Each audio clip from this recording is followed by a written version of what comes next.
Hi అండి అందరికీ. ముందుగా అయితే అందరికి కూడా గుడ్ మార్నింగ్. ఈరోజు మా ఇంట్లో టిఫిన్ ఏంటి అంటే ఇడ్లీ అయితే చేసిన. చాలా రోజులు అయిపోయిందండి, చాలా రోజులు అంటే దాదాపు 15 days అయిపోతుంది ఇడ్లీ చేయక. ఈరోజు అయితే ఇడ్లీ చేసిన. మార్నింగ్ అయిపోయింది, 8:30 వరకు అయితే అయిపోయింది. ఎందుకంటే మా పాపకి ఈ రోజు నుంచి సండేస్ కూడా స్కూల్ స్టార్ట్ అయిపోయింది. 10th క్లాస్ కదా, అందుకే 9 to 12:30 వరకు అయితే ఉంటుంది. వాళ్ళు కూడా మన పిల్లల కోసమే కదా ఆలోచించేది.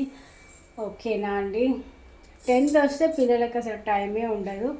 ఏమున్నా కాస్త మనమే ఫుడ్ మంచిగా కొంచెం గట్టిగా పెడితే వాళ్ళు కూడా ఎనర్జీగా చదవగలుగుతారు. మెయిన్ చదవడంలో కడుపులో ఆసరం మంచిగా ఉంటే చదవడానికి కూడా ఇంట్రెస్ట్ మంచిగా అనిపిస్తుంది.